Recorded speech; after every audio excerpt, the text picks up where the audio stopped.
Hi there, it's Melissa from designsbylittleB.com.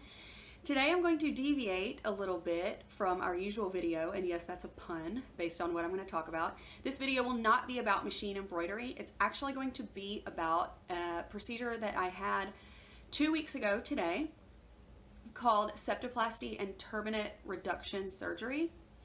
And I want to do this video because in the days since I had my surgery, there were several days when I really found a lot of maybe camaraderie or inspiration, I guess, from videos that people made about their experience after this surgery. And I wanted to throw my proverbial hat into the ring and talk a little bit about my experience, and hopefully it will provide a little bit of help or information to someone who may be considering the surgery, or to someone who, like me, may be sitting in a recliner at 2 or 3 a.m. in a lot of pain and looking up other people's experiences on YouTube to find out what their experience was like. So first things first, what is septoplasty and turbinate reduction surgery? Well, septoplasty is a procedure that's done to correct a deviated septum. Your septum is this wall between your nostrils. Ideally, it should go straight up and back into your nasal cavity or nasal passages to separate your nostrils in half. And for some people, for whatever reason, I think mine just genetic, that's just the way my head is. For some people, an injury could cause it to deviate to one side or another. It just moves over up in here where you can't see. Turbinates, and I'm kind of flying by the seat of my pants here. I had to Google it a minute ago because I couldn't remember how my ENT explained it to me. Turbinates are structures, there's like 6, I think, of them inside your nasal passages that help the flow of air through your nasal passages, and they can become overgrown, which causes obstruction. I think I said it right. You can look it up. You can Google it if you need a better explanation than that. It's turbinate, Turbinate. Looks like turbinate. So septoplasty and turbinate reduction refers to straightening up your septum and reducing the size of whatever turbinates are causing the obstruction in your nasal passages. So why is this important? Well, for many people like myself, having a deviated septum can cause a lot of problems in your personal life, like leading to snoring, difficulty sleeping, difficulty breathing, continued sinus infections, which was really my problem. As long as I can remember, for over 2 decades now, I've had dozens and dozens and dozens of sinus infections. I get them probably every other month or so, maybe every 10 weeks or so, more in the spring and summer, less in the fall and winter. And I knew there had to be a reason behind that. I have terrible seasonal allergies, but for most people, when they experience seasonal allergies, like the pollen is high or whatever, they have the allergic reaction, like they sneeze and cough and wheeze. They may take something over the counter to help them with those symptoms, and then after a couple of days, they're fine. This is like everybody in my family. My husband and my kids, you know, they have the sneezing and the runny nose and all that stuff, and then it's better. For me, every time I experienced allergies and I got a lot of mucus and goo and yucky stuff up in there, it would turn into an infection. Why? Because it can't get out. Because my nasal passages were so blocked by the deviated septum and by these overgrown turbinates, apparently, that the yucky stuff couldn't get out. And it would lead to sinus infection after sinus infection after sinus infection. So for the better part of 2 decades, I kind of thought, well, sucks for me. This is just my lot in life to have a zillion sinus infections. And honestly, I'd heard of a deviated septum, but to be completely honest, I watch way too much reality TV, especially like plastic surgery shows. And I really kind of thought that a deviated septum was something that people make up to get a rhinoplasty, which is a cosmetic surgery done to the nose. It seems like every time I've heard of someone getting a nose job, they're like, oh, I had to have my deviated septum fixed and I got a nose job. And I was kind of like, okay, well, so they just made that up, like as a reason to get the nose job. Now, some people may do that, I don't know. But in my case, that definitely was not the problem. I'm okay with my nose. I think it looks fine on my face. So the deviated septum really was the surgery I was going for. It was a septoplasty, not a rhinoplasty. Big difference. He didn't break any bones in my nose. There was nothing cosmetic done. People who know me shouldn't even know that I had the surgery unless I tell them. So for a long time, I didn't realize there was anything that could be done about this. And by the time I realized that this was a possibility to go see a doctor and actually talk about why I had chronic sinus infections, I didn't have health insurance. That's a whole nother topic to talk about. But then earlier this year, we actually did finally get a health insurance plan. And one of the first things on my list was to get into a local ENT and talk to them about what we could possibly do, whether shots or some kind of pill or even surgery was an option for me. So I ended up going to Otolaryngology Associates of Tennessee, OAT. That's here in Middle Tennessee. They have offices in Midtown and Franklin. And my doctor there is Dr. Viner, Viner. He is fantastic. I highly recommend anybody, even in this whole area of Middle Tennessee or the surrounding areas, to go see him or someone in his practice. The whole staff is fantastic, and my experience was really great. So I made an appointment with him, went in. It's pretty straightforward. He said, I can tell you my guess as to what's going on. Let's get you in for a CAT scan, and then we'll make another appointment and I can tell you exactly what it looks like in there. So I did get the scan, and I went back maybe a week later. He looked through it with me on his laptop. It looks like a cross section of your head going back, so you can see like your eye sockets and all your nasal passages and everything. We could clearly see the septum as it goes back towards my brain.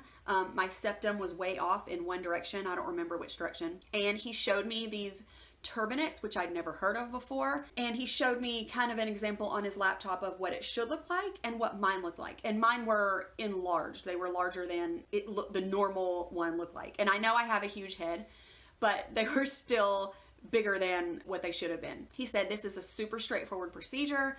It is a septoplasty and turbinate reduction. He does them all the time, and he thinks he thought it would get great results for me. So we set up a time to have my surgery about like 4 weeks later. I call my surgery day 1 of this experience. It was July 23rd, which was 14 days ago. I didn't eat after midnight. I got to the surgery center 2 hours before my appointment as instructed, answered a bunch of questions, gave my insurance card, ID, all that good stuff, got prepared, was taken back to a small room, got undressed, got my hospital gown on. They give you like a hairnet thing to put over your hair. At that point, for the next 20 to 30 minutes, I was visited by multiple nurses and just medical staff who asked me kind of all the same questions over and over. You know how they do. Everybody from anesthesia has to ask you the same things as the nurse just asked you, and sometimes they make a joke about it. They asked me like, when was the last time you had anything to eat? What are you allergic to? Do you understand what you're here for today and what the risks are? Blah, blah, blah. Then a guy, a nice man who called himself Gary from anesthesia, came in and he administered an IV through which I would get the propofol, which would put me to night-night. And let me tell you, it was the craziest experience of my life. The last medical procedure I can remember having done, I had a mask on and they told me to breathe deeply through the mask. This was an IV only, and I was seriously talking to this guy like I was telling him something, and next thing I know, I was waking up from the procedure. It felt like that, like it was super fast. So I guess that's what propofol does. So when I woke up from the procedure, I felt honestly nothing. Every video I watched on YouTube, which numbered in the dozens because I was trying to gather information from other people's experiences, and every single video I watched on YouTube, the person has stated that they woke up from their procedure, from the surgery, with a terrible throat ache. Their throat hurt really bad. For me, my throat didn't hurt at all. And in fact, in 14 days, my throat has really not hurt at all. It's been completely the lowest thing on my radar, which just goes to show you that different medical procedures and different things that people go through are different for every person, which is one of the reasons I wanted to make this video, so that I can explain what happened in my procedure, and maybe someone will go, oh, that's the same thing as I was going through. So when I woke up from surgery, I felt nothing. I was still a little foggy and groggy from the anesthesia. They talked to my husband about how to care for me and what to expect. They'll ensure that you have someone there to drive you home, obviously. And then they'll talk to your loved one about how to care for you, because you probably won't remember what they say. And so they talked to him for a little bit. They let me wake up and get my bearings about me a little bit. And then as soon as I was able to stand up and put my clothes on, they let me go home. The medication that I was given after surgery was, I'm pretty sure, I forgot to look it up before I made this video, Tramadol, I believe was the prescription pain medication that I had. So we went to our pharmacy and got my prescription filled. And then we went home, and honestly, I don't remember a lot about the rest of day one. I was kind of groggy a little bit. I had when you wake up from surgery, another thing is you have this like gauze mustache. It's a piece of gauze taped where your mustache would be to catch any blood or yuck that comes out of your nose post-surgery. So I went home, I got into a recliner because you're advised to sleep or nap upright. So I got in a recliner and I kind of was in and out the rest of the day. My husband cared for the kids and I just kind of watched, like, I don't know, Dr. Phil reruns or something all day. And I was kind of in and out of being groggy and sleepy. And then on day one in the evening, I just slept as I wanted in that recliner watching TV. And I didn't really have any pain day one or day two. I was taking my prescription medication as prescribed. It was like every, I think, 4 hours. I was just kind of foggy, like I was on a prescription pain medication, but I didn't really have any pain. On day 3 in the afternoon, I made the mistake of taking my prescription medication without eating first. And I would like to advise you, when a medication tells you to take with food, it means take it with food.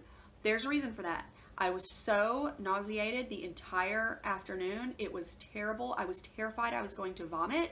And if you can imagine, if you've had surgery right here and all up in your head, the last thing you want is to have to vomit. And luckily I didn't. I made it through. And then I slept that night as well in the recliner. With day 1 referred to as my surgery day, on day 4, I had an appointment at 9 a.m. with my ENT to get the stents or splints, I can't remember which one they're called, taken out of my nose. I didn't know really what that meant. I looked it up on Google, but I was afraid to watch any of the videos or look at too much information about it because I was afraid it would scare me. So I just went in blind. And I want to tell you, if you don't have a weak stomach, you need to watch like some videos of these things being removed after septoplasty. It is fascinating. I went in his office, he snipped a stitch in my septum, which was holding these stents in my nose. That kind of hurt a little bit. And I've seen in videos, some people say they got that spray numbing lidocaine that ENTs use sometimes. I did not. So we went in and clipped that stitch, which was really uncomfortable. And then he reached in with the little tweezers, you know, that they use in your nose, and pulled out this stent. It's like a big silicone plastic-y thing. It is, no kidding, like 3 inches long, maybe longer. It is huge, and it's kind of like a wing. Just inside, you will not believe that was taken out of your nose. It didn't hurt. It was just very uncomfortable to, not just the feeling, but the experience of seeing that pulled out of your head. It's really weird. So I held my husband's hand for the second one because it, you know, once you know what's coming, it's like that puff of air at the eye doctor. Once you know what's coming, it's like, you feel nervous. So I held my husband's hand, and then he took the other one out.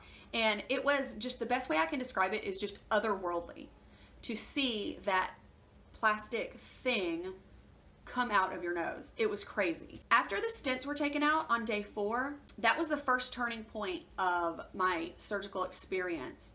I could breathe a lot easier, as you can imagine, without those big plastic wings in my nose. And on day 5, I was still sleeping in the recliner. On day 5, my husband left on a 10-day trip to Ireland to play Australian rules football for the USA Revolution, which is the United States Australian rules football team. Say that 5 times fast. So it was put up or shut up for taking care of the kids for the next 10 days while recovering from this surgery. I will not lie, on days 5, 6, 7, 8, 9, it was really rough. On day 6, I actually helped teach a sewing class at a local sewing shop, but I still had my prescription medication, my tramadol, and it was working great. It kept me able to stand up and go about my day and live my life without experiencing too much pain. And I have never had a problem with pain medication or addiction of any kind in my entire life, but I will tell you that when I ran out of my prescription pain medication on Saturday, which was day 6, I was kind of in a mild panic because I was still in a lot of pain come to the end of each shift of taking my medication. It hurt really bad. The way I can describe it is it felt like, ironically, a terrible sinus infection. The congestion, the pressure of my whole front of my face was excruciating. And anybody who's my friend or probably has even known me for 5 minutes will tell you I am no shrinking violet. I won't say the words that a lot of people would use to describe me, but I'll say a tough broad, and not much knocks me down, but this pain is, and I use this word very deliberately, was excruciating after I ran out of my pain medication. So on Sunday, which was like day 7, and then Monday, day 8, and then Tuesday, day 9, I was taking Tylenol, like maxing out of the amount of Tylenol that is advised to take. So on day 9, I was still in a terrible amount of pain, so I called up to my ENT's office. I talked to his nurse, who's awesome, and I said, I just need to know if this amount of pain is normal, and if so, tell me what I can take over the counter that I can alternate with the Tylenol, because I'm maxing out of dosage and I don't want to hurt myself. And if not, tell me what I can do to get in there and have him see me, because this pain is like, I can hardly function. So she made an appointment for me to be worked in on the next day downtown, which was less convenient than the other location, but I didn't care. I took it, showed up there, and explained to him what was going on. He looked in each nostril. He said, everything looks perfectly normal. Then he gave me that lidocaine spray, like a burst on each side, and he did a suctioning of some of the yuck that was up in there left over from surgery, and some of the mucus that was just forming and wasn't quite sure how to get out yet because my nose hasn't healed yet. They've got, if you've ever been to an ENT before, they've got like that long vacuum, like a long tube they put up your nose, and it feels like, it's so weird. It feels like he's about to touch your brain with that vacuum. And so he did that. I could hear, I'll spare you the gory details, but let's just say I could hear the stuff coming out. This was all just yuck from surgery, blood, and just leftover stuff that was in my nose. I'm trying not to be too graphic. And I can say that day, I think that was day 9 after surgery, was the second turning point after my septoplasty. After day 9, that was my major turning point. I was no longer alternating over-the-counter pain medication. I actually just started to take Tylenol when needed, which was like 2 times a day. So I'd wake up and have breakfast and have a couple of Tylenol, and then I would just be okay for most of the day and just take some Tylenol maybe in the afternoon. But after that suctioning that he did of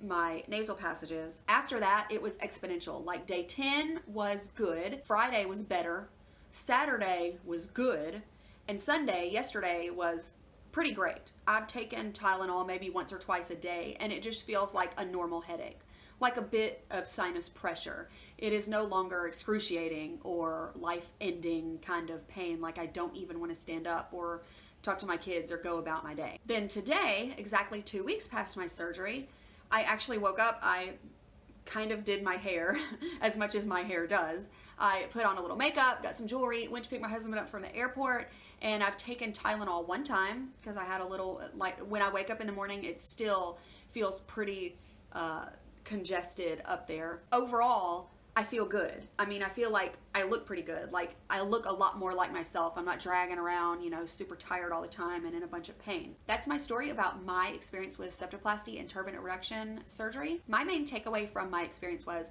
I wish I'd known more about that second week of pain. Like days 6, 7, 8, 9 were very, very difficult. And I actually watched a YouTube video on like day 3 or 4 where the young lady said that her ENT told her that she was in for 2 weeks of terrible pain. And that's exactly what I experienced too. It was like almost 2 weeks to the day. I really started feeling better on day 12 and 13.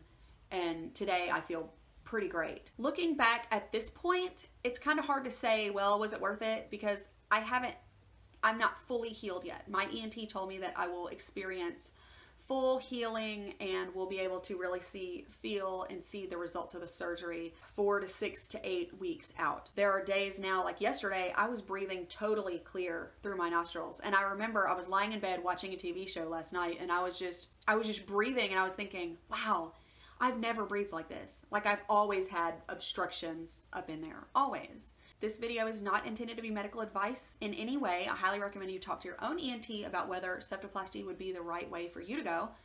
I saw, again, Dr. Wiener at Otolaryngology Associates of Tennessee. I always have to kind of really think about that. That's a mouthful.